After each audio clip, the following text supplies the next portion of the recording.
तर आज ज्वर निदान बघा, ज्वर चिकित्सा संप्राप्ती सगळे बघू आपण. ज्वराचं काय पहिल्यांदा संप्राप्ती येते. ज्वराची संप्राप्ती काय आहे? तर पहिल्यांदा आपण निदान सेवन केलं, जे आपण निदान स्थानामध्ये पाहिलं ते निदान सेवन केल्यामुळं दोषांचा काय होणार आहे, तिथं प्रकोप होणार आहे. दोषांचा प्रकोप झालेले दोष जे आहेत, मग ते कुठे ना आमाशयाच्या ठिकाणी येऊन स्थान संश्रय करणार.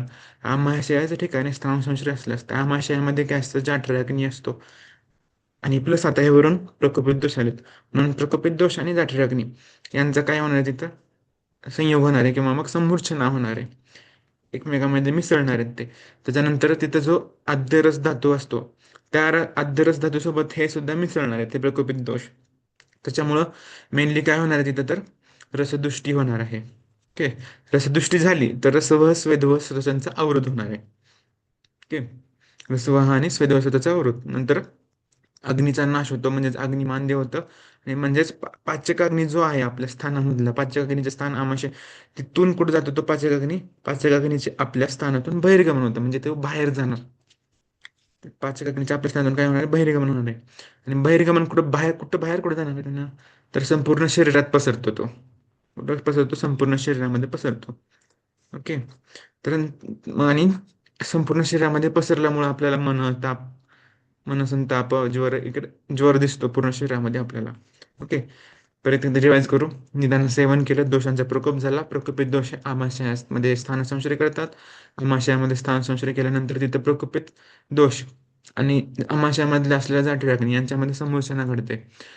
यांच्या समोरच्यानंतर जो आद्यरस धातू आहे त्याच्यासोबत सुद्धा संसर्ग होतो प्रकोपित दोषांचा. मग त्याच्यामुळे रसदुष्टी होते, आणि रसदुष्टी झाल्यामुळे रसवह आणि स्वेदवह या स्वतंत्रांचा काय होणार, तिथं अवरोध होणार आहे आणि अग्नीचा नाश होणार आहे. अग्नीचा नाश झाल्यानंतर पाचक अग्नीचे जे आपल्या स्थानातून काय होणार आहे, बहिर्गमन होते आणि संपूर्ण शरीरात पसरतं आणि काय होतं, त्याला ज्वर होतो. ओके.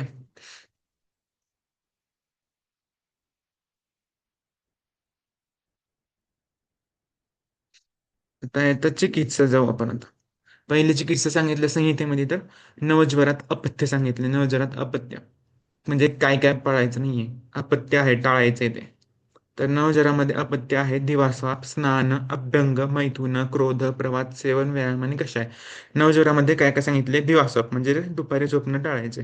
दुसरं म्हणजे स्नान, स्नान पण टाळायचं. नंतर अभ्यंग करायचा नाहीये, मैथुन करायचं नाहीये, क्रोध, प्रवात, सेवन, व्यायाम आणि कषाय. कारण की नवज्वरामध्ये ह्यांचं जर आपण सेवन केलं किंवा मग समजा विहारामध्ये ह्या गोष्टी केल्या, तर दोष जे आहेत ते अजून प्रकोपित पावणार आहेत. त्याच्यामुळे नवज्वरात हे अपत्य सांगितले. दिवासाप, स्नान, अभ्यंग, प्रवास सेवन आणि व्यायाम कशाय. तर सेकंड ते लंघन. लंघन हे कसं लंघन आहे, नवज्वर आपले सॉरी ज्वरामध्ये लंघन का करायचं, लंघनामुळे काय होतं, दोष नाहीसे होतात, जठराग्नी प्रदीप्त होतो, हलकेपणा येतो आणि भूक लागते. आता मेनली कारण काय ज्वराचं, तर जठराग्नी मांद्य होतं ज्वरामध्ये, बरोबर. मग ते जे जठराग्नी मांद्य आहे, ते जठराग्नी मांद्य, ते जे जे जठराग्निमांद्य आहे, त्याला अग्निमांद्य जे आहे त्याला प्रदीप्त करायचे आहे आपल्याला. तर त्यासाठी लंघन हे काम करतं. दुसरं म्हणजे दोष नाहीसे करतं, जे आम दोष असेल, वेगवेगळे दोष असतील, ते दोष नाहीसे करतात. नंतर हलकेपणा येतो शरीरामध्ये, लाघवता निर्माण होते आणि भूक लागते लंघनामुळे. ओके. तर कालावधी किती करायचा लंघनाचा, आपण आता लंघनाचे सम्यक योग जे आहेत, जोपर्यंत सम्यक योग लगेच दिसत नाहीत आपल्याला लंघनाचे, तोपर्यंत आपल्याला लंघन करायचंय. काय सम्यक युगात, अपानवायू, मलमूत्र अवरोध नाहीसा, हलकेपणा, अन्नाची रुची वाटू लागली, भूक लागू लागली, तहानही लागू लागली. ओके. ही जेव्हा लक्षण दिसतील, कुठली कुठली लक्षणं, अपानवायू, मलमूत्र अवरोध नाहीसा झालाय, तर हलकेपणा शरीरामध्ये इंट्रोड्यूस झालाय, अन्नाची रुची वाटू लागली, भूक लागू लागली, तहानही लागू लागली, हा झाला कालावधी लंघनाचा. ओके. काय बघितलं आपण, लंघन कशासाठी करायचं, दोष नाहीसे करण्यासाठी, अग्निप्रदीप्त करण्यासाठी, शरीरामध्ये लाघवता उत्पन्न करण्यासाठी आणि भूक वाढवण्यासाठी होतं लंघन.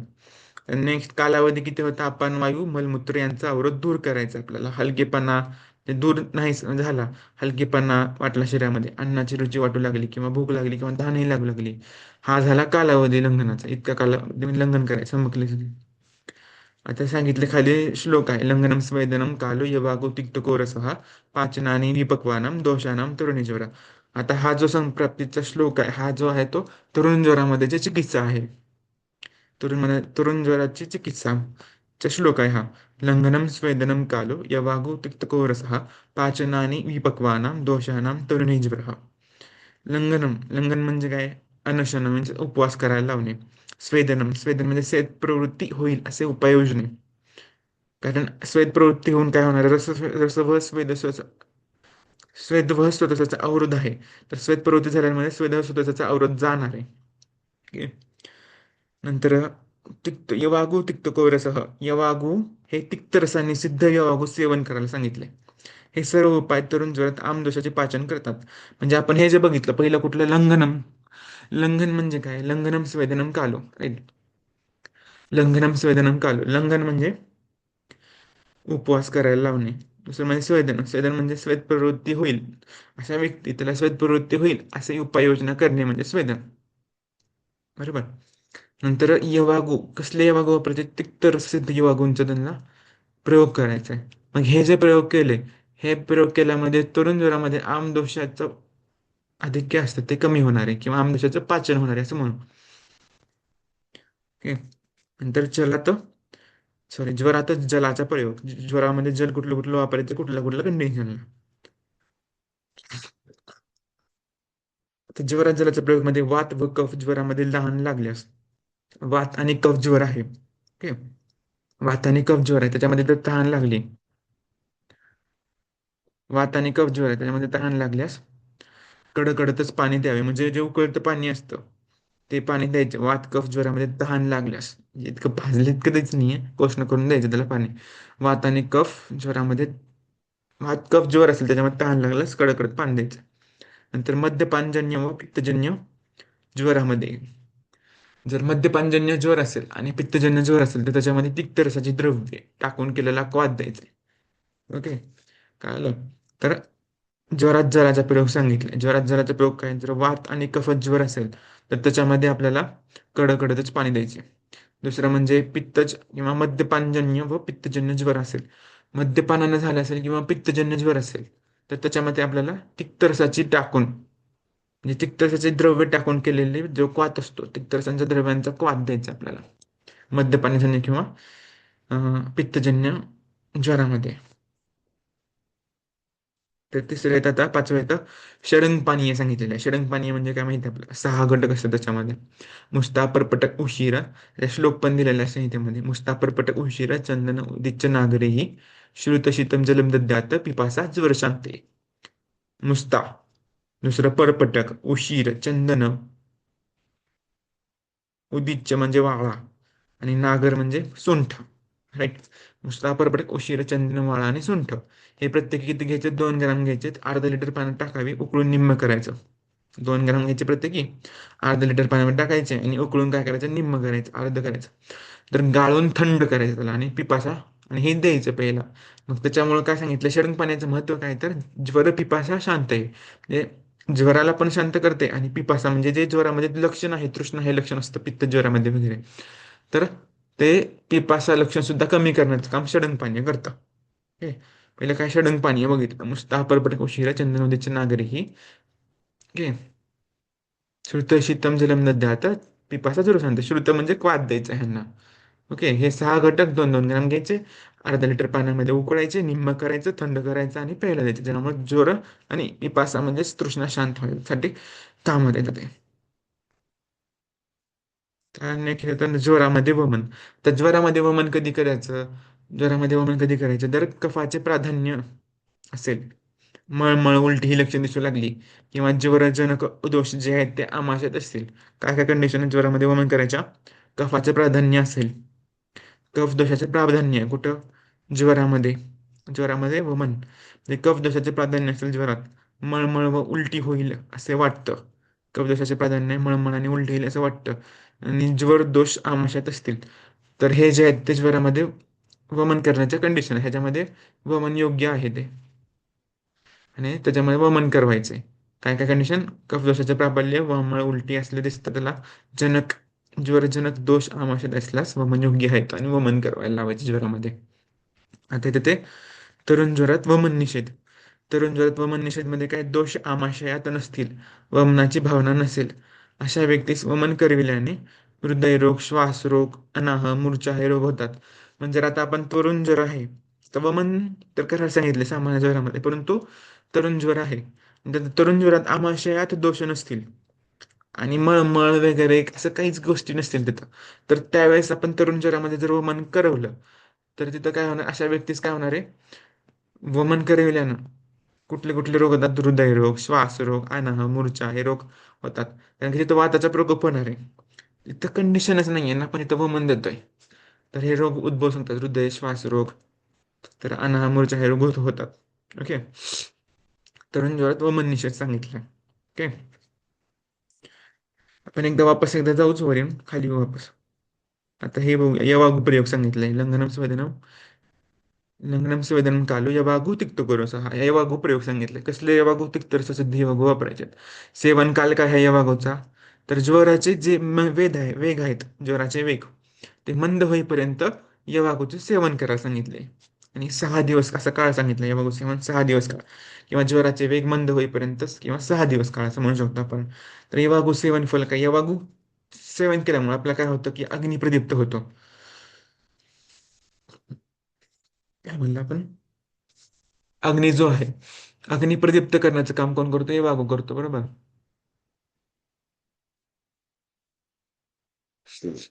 या वाघूचं सेवन केल्यामुळे अग्नी प्रदीप्त होतो, अनुलोमक.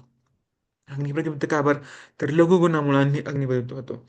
अनुलोमक आहे वाघू फुल सेवन. अनुलोमक, अनुलोमक म्हणजे काय, मलमूत्र आणि अपान. अनुलोमक म्हणजे मलमूत्र आणि अपान यांना अनुलोम करणार, यांचं अनुलोम करणार आहे हे वाघू. पहिलं झालं अग्नी प्रदीप्त करणार आहे. ओके. पहिलं झालं अग्निप्रदीप्त करणार आहे. नंतर अनुलोमक, मलमूत्र आणि आपण यांचा अनुलोमक आहे. ओके. नंतर स्वेदजनक आहे. स्वेदजनक म्हणजे कसलं, तर द्रव उष्ण गुणामुळे स्वेदजनक आहे तो. तर तृष्णाशामक आहे. तृष्णाशामक कशामुळे आहे, तर यवागू हा द्रव गुणात्मक आहे, त्याच्यामुळे तृष्णाशामक आहे. दुसरं म्हणजे आहारद्रव्य आहे. आहारद्रव्य असल्यामुळे ते कसं ठरतं, बलदायक ठरतं. तर लघुता आणि स्फूर्तिकर देणार आहे. आणि ज्वरनाशक आहे, म्हणजे ज्वरग्न औषधी सिद्ध असल्यामुळे ते ज्वरनाशक काम करतं. यवागो सेवन फल, पहिलं तर काळ बघितलं, काळ कसं आहे, ज्वराचे वेग मंद होईपर्यंत द्यायचे आणि 6 दिवस द्यायचे. तर यवागो सेवन काल काय, सेवन फळ काय, तर अग्निप्रदीप्त होणार आहे. पहिलं काय, अग्निप्रदीप्त होतं. अग्निप्रदीप्त कशामुळे होतो, तर लघुगुण आहे ना यवागूमध्ये, यवागू हे लघुगुणाचे असल्यामुळे अग्निप्रदीप्त होणार. यवागू हे द्रवगुणाचे असल्यामुळे तृष्णाशामक आहे ते. यवागू हे मलमूत्राचं अनुलोमन करतं, म्हणून अनुलोमक म्हणून काम करतं यवागू. मलमूत्राचं अनुलोमन करतं. नंतर स्वेदजनन आहे, कुठल्या दोन गुणामुळे, उष्ण आणि द्रव गुणामुळे तो कसा आहे, स्वेदजनन आहे. उष्ण आणि द्रव गुणामुळे तो स्वेदजनन आहे. ओके. नंतर बलदायक सांगितलंय, कारण की यवागू हे आहारद्रव्य असल्यामुळे ते,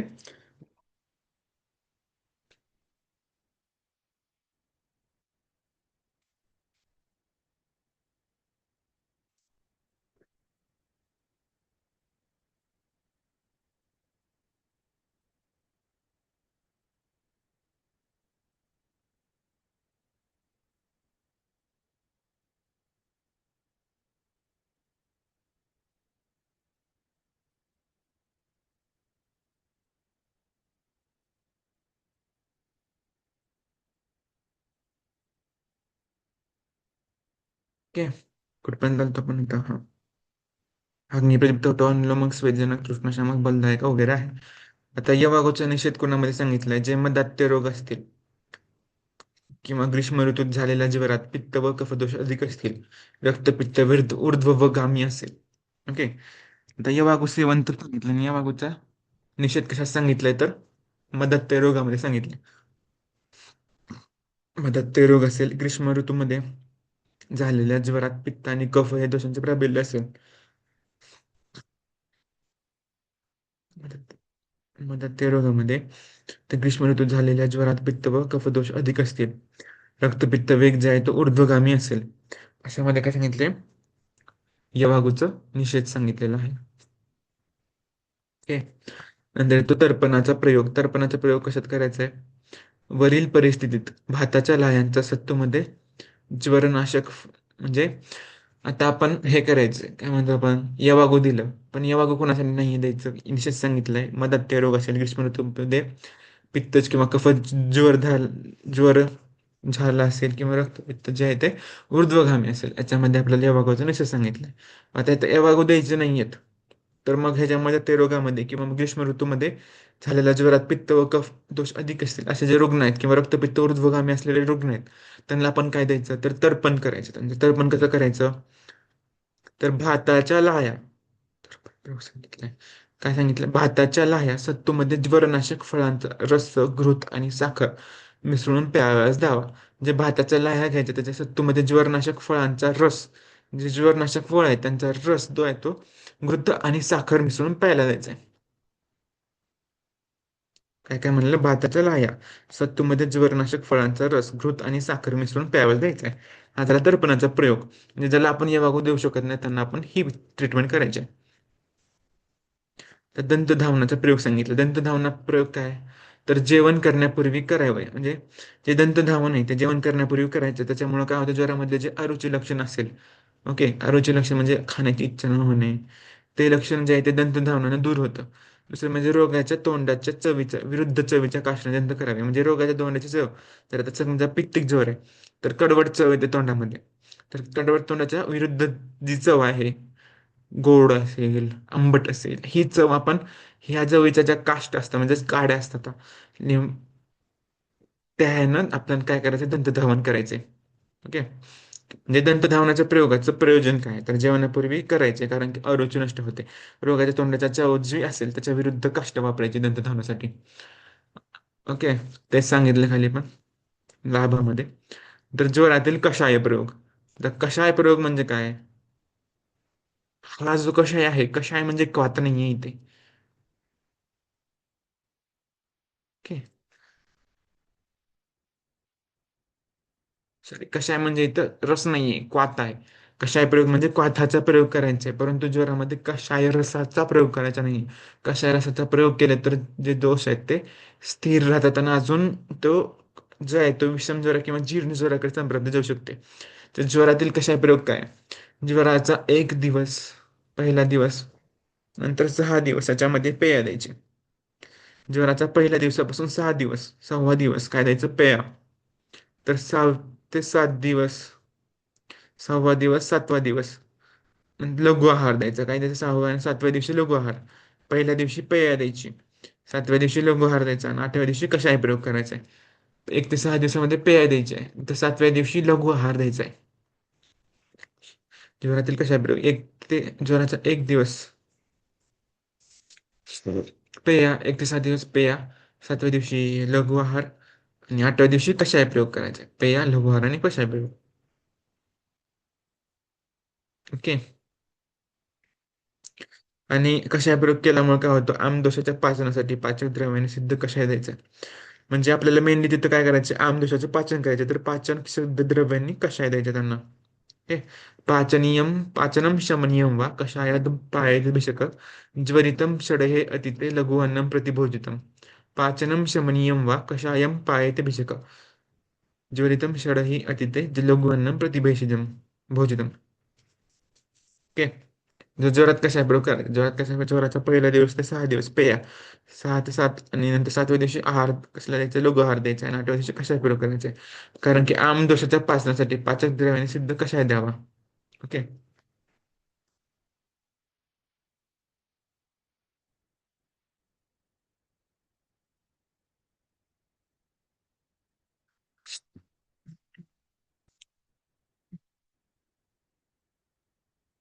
तर तरुण ज्वरात कषाय निषेध सांगितलाय. काय सांगितलंय तरुण ज्वरामध्ये? कषाय निषेध सांगितलंय. का? इथं कषाय निषेध आहे, कषाय तिथं कॉत नाही, कषाय रसाचा निषेध आहे.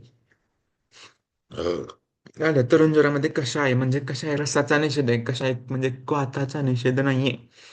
आता कषायाच्या प्रयोगाने दोष विचलित न होता एका स्थानी स्थिर होतात. म्हणजे जो आपण कषायाचा प्रयोग केला, कषाय रसाचा प्रयोग केल्यामुळं जे दोष आहेत ते विचलित न होता एका स्थानी थांबतात आणि त्यांचे प्रदीर्घ काळ सुद्धा पाचन होत नाही. म्हणजे खूप काळ गेला तरी त्यांचं पाचन होणार नाही आणि त्यामुळे विषम ज्वर उत्पन्न होतात. ओके. म्हणजे कषाय रसाच्या प्रयोगानं दोष जे आहेत ते एका स्थानामध्ये स्थिर राहतात आणि त्यांचं प्रदीर्घ काळ सुद्धा पाचन होत नाही, तसंच राहतात पडून ते. आणि ती संप्राप्ती ती विषम ज्वराकडे जाऊ शकते संप्राप्ती. ओके. तर ज्वरामध्ये घृतपान. ज्वरामध्ये घृतपानमध्ये काय आहे? ज्वरात 10 दिवसां घृतपान सांगितलं. ज्वरामध्ये 10 दिवसानंतर लंग्नादी कारणामुळे जेव्हा कफ क्षीण झाला असेल आणि ज्वराच्या तप्ततेमुळे आणि वृक्षतेमुळे धातुशोष झाल्याने वातपित्त वाढलेले असतील आणि परिपक्व झाले तर घृतपान करीन हे अमृताप्रमाणे लाभदायक ठरतं. म्हणजे ज्वरामध्ये घृतपान करण्याची कंडिशन काय आहे? तर ज्वरात 10 दिवसानंतर जे आपण लंघन केलं आधी सगळं हे इत्यादी कारणे जे आहेत त्याच्यामुळे जर कफ क्षीण झालाय, कफ कमी झाला असेल आणि ज्वराच्या तप्ततेमुळे आणि वृक्षतेमुळे धातुशोष झालाय, ज्वराची तप्तता असेल किंवा वृक्षता असेल याच्यामुळे धातूंचे शोषण झाले, तर त्यावेळेस वातपित्त वाढलेले असतील आणि परिपक्व झाले, मग त्यावेळेस आपल्याला घृतपान करायचे. केव्हा घृतपान करायचे? 10 दिवस झाले, 10 दिवसामध्ये लंघनादी कारणामुळे किंवा वातपित्त वाढला असेल, कफ क्षीण झाला असेल, ज्वराच्या तप्ततेमुळे किंवा वृक्षतेमुळे धातुशोष झाला असेल, हे आपल्याला भरून काढायचे. त्याच्यामुळं 10 दिवसानंतर काय करायचं? घृतपान करविणे हे कसं ठरतं? अमृताप्रमाणे लाभदायक ठरतं. कारण की अमृताप्रमाणे लाभदायक म्हणजे ते पोषण वगैरे सगळं होणार आहे त्याच्यामध्ये ज्वराचं.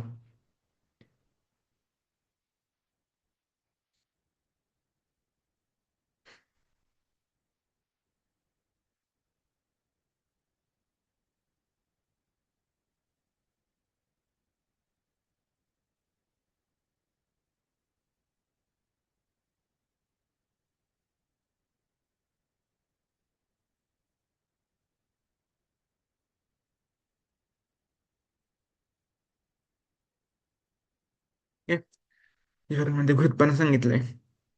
नंतर येतं घृतपानाला अपवाद. घृतपानाला अपवाद म्हणजे कोणामध्ये द्यायचं नाही. ज्वर जर प्रबल सामदोषामुळे मग आता हे आहे ना, घृत पचनासाठी आपल्या तिथं अग्निपण चांगलं म्हणजे तिथं आम अवस्था नसली पाहिजे. आम अवस्था असेल तर ते घृत पुढत जाणार नाही, तिथं अजून आम अवस्था जास्त वाढणार आहे. त्याच्यामुळं घृतपानाला अपवाद काय? ज्वर प्रबल सामदोषामुळे उत्पन्न झाला, ते चांगल्या सामदोषामुळे उत्पन्न झाला ज्वर आणि योग्य उपचार न झाल्याने 10 दिवस झाले असूनही ज्वरात कफदोषाचे प्राधान्य असेल आणि लंघनाची सम्यक योग लक्षणे दिसत नसतील तर रोग्याला घृतपान करायचं नाहीये. लंघनाची सम्यक योग लक्षणे दिसत नाहीत, कफदोषाचे प्राधान्य आहे, नंतर सामदोष त्याच्यामध्ये आहे, त्याला घृतपानाला अपवाद येतो. ओके.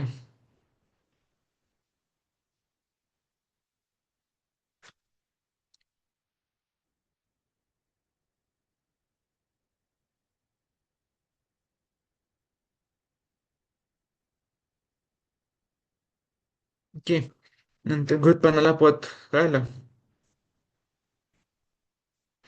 नंतर येतं ज्वरात दुग्धपान. ज्वरात दुग्धपान कसं करायचं? वात व पित्ताचे अधिक्य. दुग्धपान कधी द्यायचं? घृतपान तर कळालं आपल्याला कधी द्यायचं. आता दुग्धपान कधी द्यायचं ज्वरामध्ये? दुग्धपान तर वातपित्ताचे अधिक्य असेल, दाह तृष्णा अतिशय असेल, हे दुग्धपान कधी द्यायचे? वातपित्ताचे, ज्वरमध्ये वातपित्त वाढले तेव्हा दुग्ध शोध.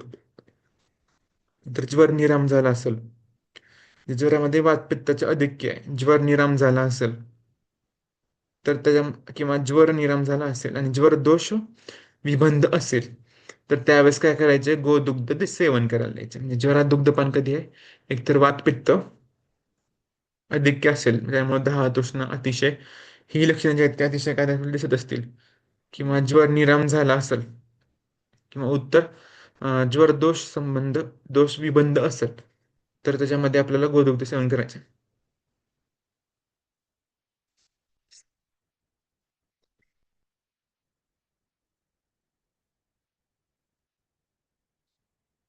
त्या सांगितलंय निरूह बस्ती. निरूह बस्तीचे लाभ काय आहेत? दोष परिपक्व झाल्यावर निरूह बस्ती केल्यास शरीर बल वाढते. म्हणजे दोष जे परिपक्व झाले म्हणजे आम अवस्था निघून गेली आणि चांगली अवस्था म्हणजे पक्व अवस्था आली दोषांना, तर तिथं निरोह बसती केलो आपण तर तिथं काय होणार आहे? शरीराचं बल वाढणार आहे, जाठराग्नी सुद्धा काय होणार आहे? प्रदीप्त होणार आहे, मन प्रसन्न होते आणि ज्वराचे जे वेग आहेत ते कमी होणार आहे. ओके. निरोबस्तीचे लाभ काय आहेत? दोष परिपक्व झाल्यावर निरोबस्ती केली तर जाठराग्नी प्रदीप्त होतो, शरीराचं बल वाढतं, मन प्रसन्न होतं, शरीराचं बल वाढतं, जाठराग्नी प्रदीप्त होतो, शरीराचं बल वाढतं, जाठराग्नी प्रदीप्त होतं, मन प्रसन्न होतं आणि ज्वरवेग कमी होतात. हे झालं निरोह बस्ती. नंतर संसरण. संसरणामध्ये काय येतं? पित्ताशयात गेलेल्या पित्ताला सॉरी पित्ताशयात गेलेल्या पित्ताला किंवा कफपित्ताला बाहेर काढणारा असतो. हे संसरण करायचे आपले. संसरण म्हणजे काय? विरेचनाचा प्रकार आहे. मृदू विरेचन करतो आपण त्याला संसरण म्हणतो. आरगवत वगैरे संसरण करतात ना. पित्ताशयात गेलेल्या पित्ताला, म्हणजे जे पित्ताशय आहे, गॉल ब्लॅडर म्हणतो आपण, त्या पित्ताशयात गेलेले जे पित्त आहे किंवा कफपित्त जे आहे त्याला बाहेर काढणारा उपक्रम म्हणजे संसरण आहे. आपण संसरण पण कर्म करू शकतो आपण त्याच्यामध्ये. निरोह बस्ती, संसरण. तर जीर्णज्वरामध्ये अनुवासन. जीर्णज्वरात अनुवासन काय, तर कफपित्त क्षीण असतील, कधी करायचे आपल्याला अनुवासन बस्ती, तर कफपित्त कमी आहेत, जठराग्नी बलवान असेल, मलवृक्ष व विबंधयुक्त, म्हणजे मलवृक्ष असेल आणि विबंधयुक्त असेल, ह्याच्यामध्ये अनुवासन बस्ती करायची आहे. कधी कधी करायचे आहे, कफपित्त क्षीण आहेत, जठराग्नी मंद आहे, सॉरी बलवान आहे, आणि मल हा कसा आहे, वृक्ष आणि विबंधयुक्त मल आहे, तर त्याच्यामध्ये आपण अनुवासन बस्ती करतो. कुठली कंडिशन आहे, जीर्ण ज्वरात अनुबस्तीची. ज्वरातील अनुपान. ज्वरातील अन्नपान काय, अन्नपान म्हणजे आपण काय काय खायला द्यायचं पाहिजे ज्वरामध्ये, पथ्य काय पडलं पाहिजे, आहार काय आहे. आता यूज जे सांगितले, मूग, कुळीथ, मसूर, हरभरे, मटकी. कुठले कुठले, मूग, मसूर, हरभरे, मटकी आणि कुळीथ यांचे यूज सांगितले. यूज ज्वरातील अन्नपान, मूग, मसूर, हरभरे, मटकी, कुळीथ. आणि ज्वरातील शाक कुठलं द्यायचं आपल्याला, पडवळाची पाने, पडवळ, कारले, कटोरली आणि रक्त पुनर्नवा. ज्वरातील भाज्या कुठल्या कुठल्या, पडवळाची पाने, पडवळ, कारले, कटोरली आणि रक्त पुनर्नवा. पडवळाची पाने, पडवळ, कटोरली, कारले आणि रक्त पुनर्नवा. हे जे आहे ते कसल्या भाज्या आहेत ह्या शाकाच्या, म्हणजे शाक म्हणजे भाज्या कसल्या आहेत, तिक्त रसाच्या भाज्या आहेत. तिक्त रसाच्या भाज्या काय करतात, पाचनाचे कार्य करतात. त्याच्यामुळे आपल्याला पडवळाची पाने, पडवळ, कारलं, कटोरली किंवा रक्त पुनर्नवा हे शाक मध्ये वापरायचे भाज्या. नंतर येतो मांसरस. मांसरस मध्ये काय आहे, तर ज्वरनाशक, लावा, तित्तर, काळे हरिण, चकोर, ससा, उपचक्र इत्यादी, प्लस डाळिंबाचा आंबट रस. म्हणजे जे मांसरस घ्यायचे, मांसरस कसं कोणाचे, लावा, तित्तर, काळे हरिण, ससा वगैरे सगळे, यांचा मांसरसामध्ये डाळिंबाचा स्वरस, आंबट रस जो असतो तो मिसळायचा आणि तो द्यायचा आहे. समजलं. मांसरस काय करायचं, तर ज्वरनाशक, लावा, तित्तर, काळे हरिण, चकोर, ससा, उपचक्र इत्यादी जे प्राणी आहेत त्यांचा मांसरस, मांस प्लस डाळिंबाचा आंबट रस मिक्स करून द्यायचा. ओके. नंतर नवज्वरात निषिद्ध आहार काय सांगितलंय, नवज्वरामध्ये कुठला आहार घ्यायचा नाही. तर नवज्वरामध्ये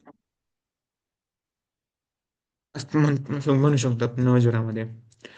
तर तिथे दोषाच्या पाकासाठी गुरु उष्ण स्निग्ध मधुर व कषाय द्रव्यांचा उपयोग पर्याय करू नये. मग ह्याच्या विरुद्ध लघु, वृक्ष, उष्ण, तीक्ष्ण असे द्रव्य वापरू शकतो नवज्वरात निषिद्ध आहार म्हणून. दोषांच्या पाकासाठी कुठले कुठले, गुरु, वृक्ष, स्निग्ध, मधुर व कषाय या द्रव्यांचा उपयोग प्राय करायचा नाहीये. ओके.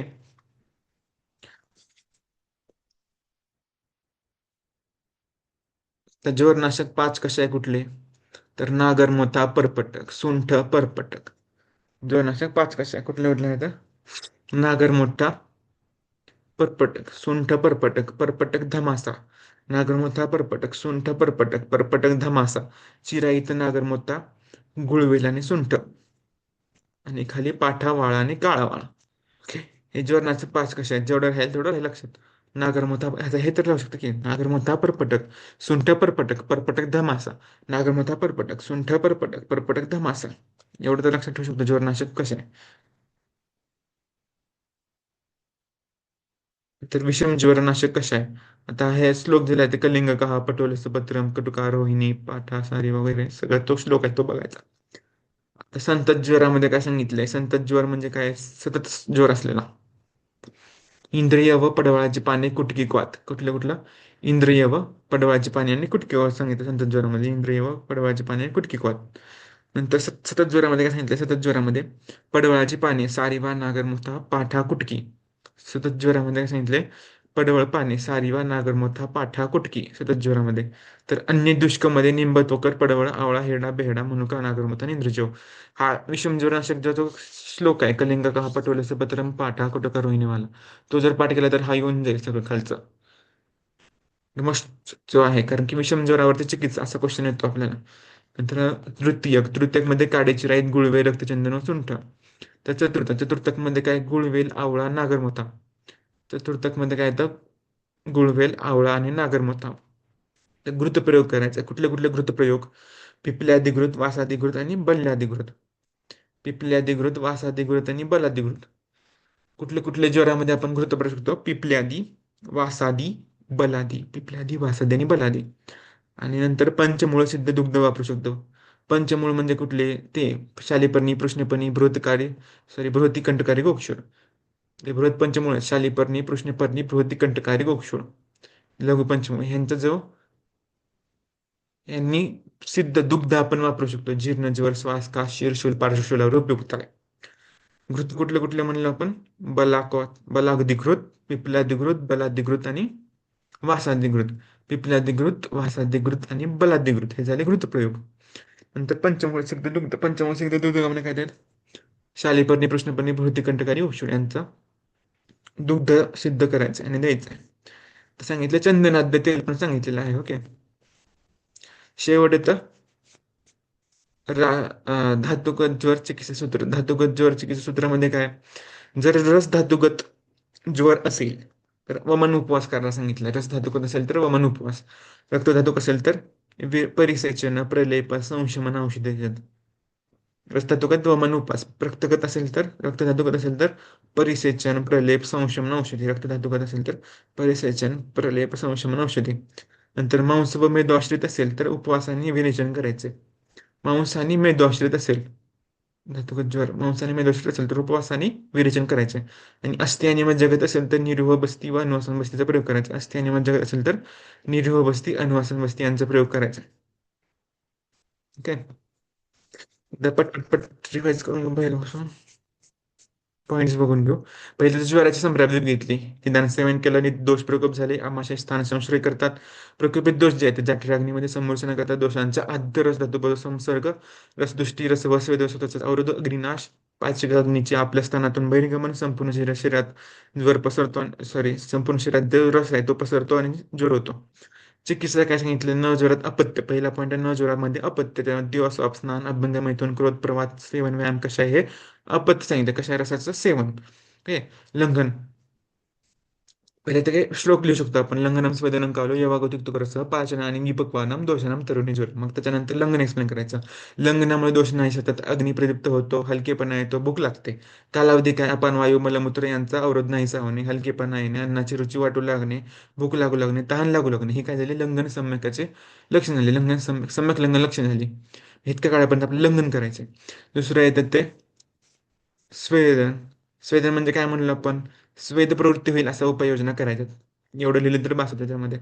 तर ज्वरात जलाचा प्रयोग सांगितला. जर वात कफ प्रधान ज्वर असेल, वात कफ ज्वरामध्ये तहान लागल्यास, जर आपल्याला जल प्रयोग, जल कधी करतो आपण? तहान लागल्यास. जर वात कफ ज्वर असेल त्याच्यामध्ये तहान लागल्यास काय द्यायचे आपल्याला? तर कडतत कडतत पाणी द्यायचं, उष्ण पाणी द्यायचं पहिला. आणि मद्यपानजन्य किंवा पित्तजन्य ज्वर असेल त्याच्यामध्ये तिक्त रसाचे द्रव्य टाकून केलेला क्वाथ करायचा द्यायचा आहे. ओके. तर षडंग सांगितलं. षडंग कुठले? मुस्ता, प्रपट, उशीर, चंदन, उदिच्च, नागरी ही शुद्ध शीतम जलंद दद्द पिपासा जरूर शांती. प्रत्येकी 2 ग्राम घ्यायचे, अर्धा लिटर पाण्यामध्ये टाकायचे, अर्धा करायचे, गाळून थंड करायचे. पिपासा ज्वर शांत करते. तर ज्वरात वमन काय? कफदोषाचे प्राबल्य असल्यास, मळमळ, उलटी असं वाटत असल्यास, ज्वर दोष आमाशयात असल्यास त्यावेळेस ज्वर मन योग्य असल्यास वमन करवायचं. तर तरुण ज्वरात वमनाचा निषेध सांगितलाय. कारण की दोष आमाशयात नसतील किंवा वमनाची भावना नसेल तर अशा वेळेस आपण वमन करू तर काय हृदयरोग, श्वासरोग, अनाह, मूर्छा हे रोग होऊ शकतात. नंतर यवागू. यवागू म्हणजे तिक्त रस यवागू सांगितले. त्याच्यामध्ये सेवन काल काय सांगितलं यवागूचा? तर 6 दिवसापर्यंत किंवा वमनात सॉरी ज्वराचा वेग मंद होईपर्यंत आपल्याला यवागू सेवन करायचं. सेवन काल. दुसरा पॉईंट येतो यवागू सेवन फल. म्हणजे त्यामुळे अग्निप्रदित होतो. तो लघुगुणामुळे. अनुलोमक आहे मलमूत्र अपान वायूचा अनुलोमक करतो. स्वेदजनन आहे द्रव उष्ण गुणामुळे. तृष्णाशामक आहे द्रवामुळं. बलदायक आहे आहार द्रव्य असल्यामुळे. लघुता व स्फूर्तिकर. तर निषेध सांगितलं. यवागोचे निषेध मधात रोगात ग्रीष्म ऋतूमध्ये ज्वरात पित्त किंवा कफदोष अधिक असतील. ग्रीष्म ऋतूत झालेल्या ज्वरात पित्त आणि कफदोष अधिक असतील किंवा रक्तपित्त वेग हा ऊर्ध्वगामी असेल अशामध्ये आपल्याला यवागोचा प्रयोग करायचा नाहीये. तिथं आपल्याला कोणाचा प्रयोग करायचा? तर्पणाचा प्रयोग करायचा. तर्पणासाठी काय वापरायचं आपल्याला? भाताच्या लया सत्तूमध्ये भाताच्या लया सत्तूमध्ये ज्वरनाशक फळांचा म्हणजे भाताच्या लया असेल किंवा सत्तू असेल ह्याच्यामध्ये आपल्याला ज्वरनाशक जे फळ आहे त्यांचा रस मिक्स करायचा. त्याच्यामध्ये घृत आणि साखर टाकून प्यायला द्यायचा. हा झाला तर्पणाचा योग, ज्यांना आपण यवागू देऊ शकत नाही त्याच्यामध्ये. आणि त्याचा दंत धावनाचा प्रयोग. तर्पणाचा प्रयोग झाला की नंतर काय येतं? दंतधावनाचा प्रयोग. दंतधावन करायला सांगितलं ज्वरामध्ये का? कारण की जेवण करण्यापूर्वी दंतधावन केलं तर ते अरुची कफदोष नाहीश करताना अरुची जे लक्षण आहे ज्वरामध्ये ते कमी करणार आणि रोगाच्या तोंडाच्या चवीच्या विरुद्ध चवीचे काष्ट वापरायचे दंतधावनासाठी. ओके, तोंड स्वच्छ होतं, रोगाला खाण्यापिण्याला चव वाटते, मधुराचे सहा रस आहे त्यांचे उत्तम ज्ञान होते, हे लाभ झाले दंतधावनाचे. नंतर येतं ज्वरातील कषाय प्रयोग. कषाय प्रयोग म्हणजे क्वाथ. तर 1 ते 6 दिवस त्यामध्ये पेया द्यायचे तुला आणि 7व्या दिवशी लघु आहार आणि 8व्या दिवशी कषाय प्रयोग करायचा आहे. कषाय प्रयोग कशासाठी करायचा आहे? जे आमदोष आहे त्यांच्या पाचनासाठी पाचक सिद्ध द्रव्यांनी कषाय बनवायचा आहे, म्हणजे क्वाथ बनवायचा आहे आणि तो करायचा आहे प्रयोग. नंतर येतं तरुण ज्वरात कषाय निषेध. कुणामध्ये कषाय निषेध सांगितलं ज्वरामध्ये? तर कषायाच्या प्रयोगाने दोष विचलित न होता, म्हणजे कषाय रस निषेध म्हणजे कषाय रसाचा निषेध सांगितलाय. कारण की कशा रसाचं जर आपण सेवन केलं तर ते दोष आहेत ते विचलित न होता किंवा तिथून स्थानावरून हलतच नाहीत दोष, त्याच्यामुळे ते तिथंच प्रदीर्घ काल पडतात आणि त्याचं पाचन सुद्धा होत नाही, त्याच्यामुळे ते विषम ज्वराकडे संप्राप्ती जाऊ शकते. नंतर ज्वरामध्ये घृतपान सांगितलं. ज्वरामध्ये घृतपानमध्ये काय? तर ज्वरात 10 दिवसानंतर जे आपण 10 दिवसामध्ये जे प्रयोग केले, काय काय लंघन केलं, संवेदन केलं, त्याच्यामुळे कफ क्षीण झाला, ज्वरामध्ये तप्ततेमुळे किंवा रुक्षतेमुळे शरीरामध्ये धातू शोष निर्माण झालाय, वातपित्त वाढलेली आहेत आणि परिपक्व झालेले आहेत. मग अशा रुग्णामध्ये जर आपण घृतपान केलं तर धातूचे शोषण होईल, वातपित्त कमी होतील, म्हणजे हे जे घृत आहे ते रोग्याला अमृतदायक, फलदायक, अमृतदायक, लाभदायक ठरणार आहे. ओके. नंतर घृतपानाला अपवास सांगितलंय. कोणामध्ये जर साम कंडिशन असेल, कफदोष प्राबल्य असेल किंवा लंघनाचे सम्यक योग नसतील तर अशा रोगाला घृतपान करायचं नाही. कुठं कुठं सामदोषाचे प्राबल्य असल्यास, ओके, कफदोषाचे प्राधान्य आणि सम्यक लंघन योग लक्षण दिसत नाही, त्याच्यामध्ये घृतपानाला अपवाद आहे. नंतर ज्वरात दुग्धपान. घृतपान झालं की दुग्धपान घ्यायचं. दुग्धपानमध्ये काय तर वातपित्ताचं अधिक्य असेल किंवा ज्वरामध्ये दोषांचा विबंध असेल किंवा ज्वर निरम झाला असेल, 3 कंडिशन: वातपित्ताचं अधिक्य, ज्वरामध्ये ज्वर जो आहे तो निराम झाला असेल किंवा ज्वर दोष निबंध असतील तर त्यावेळेस आपल्याला ज्वरात दुग्धपान योग्य ठरतं. नंतर निरोहबस्ती सांगितलंय. दोष परिपक्व झाल्यास निरोहबस्ती दिलं की अग्निप्रदीप्त होणारे, शरीराचं बल वाढणारे, ज्वर वेग जे आहे ते कमी होणारे आणि मन प्रसन्न होणारे. न्यूरोबस्ती दोष परिपक्व झाल्यावर न्यूरोबस्ती केल्यास.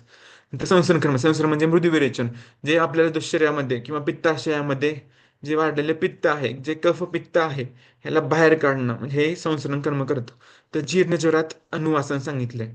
जे जीर्ण ज्वर असेल त्याच्यामध्ये अनुवासन बस्तीचा प्रयोग करायला सांगितलं. जीर्ण ज्वरामध्ये अनुवासन का? कारण तिथं केव्हा करायचं? जेव्हा कफ पित्त क्षीण असतील, जठराग्नी बलवान असेल, मलवृक्ष विबंध युक्त असेल, म्हणजे मल हा वृक्ष किंवा विबंध असेल किंवा कफपित्त क्षीण असतील किंवा जाठराग्नी बलवान असेल, अशा कंडिशनमध्ये किंवा जीर्ण ज्वरामध्ये अनुमस्तन बस्तीचा प्रयोग करायचा आहे. नंतर ज्वरातील अन्नपानामध्ये काय? युष कुळीथ, मूग, हरभरे, मटकी, मूग अशांची युष द्यायचे. नंतर शाक, सगळ्या तिक्तरसाच्या भाज्या देतात कारण की पाचन करणार आहेत. कडू म्हणजे पडवळ असेल, कारली असेल, कटोरली असेल, रक्त पुनर्नवा असेल, ओके, ह्या ज्या तिक्तरसाच्या त्या शाक झाल्या भाज्या द्यायच्यात. तर मांसरस द्यायचा आहे. मांसरस कसला द्यायचा आहे? जे ज्वरनाशक, लावा, तित्तर, काळे हरिण, चकोरसा इत्यादी मांसरस प्लस डाळिंबाचा आंबट रस द्यायचा आहे. नंतर नवज्वरात निषिद्ध आहार सांगितलंय. जे दोषांच्या पाकासाठी गुरु, उष्ण, स्निग्ध, मधुर व कशा द्रव्यांचा उपयोग करू नये.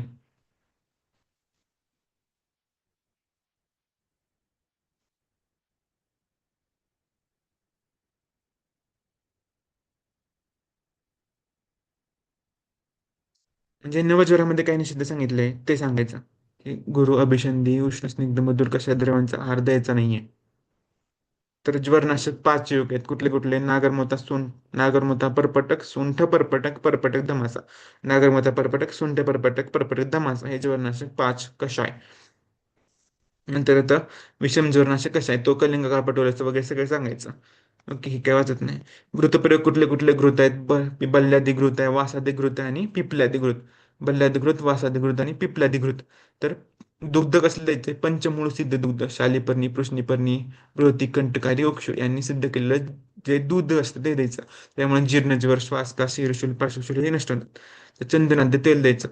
तर धातुगत ज्वर चिकित्सेमध्ये काय? तर रसगत धातुगत ज्वर असेल तर मग उपवास करायला सांगितलंय. रक्तधातुगत असेल तर परिसेचन, प्रलेप, संशमन, औषधी. मांस व मेदोश्रित असेल तर उपवास आणि विरेचन सांगितलंय. आणि अस्थि आणि मज्जागत असेल तर निर्विवाह व अनुवासन बसती द्यायचं आहे. Okay, thank you.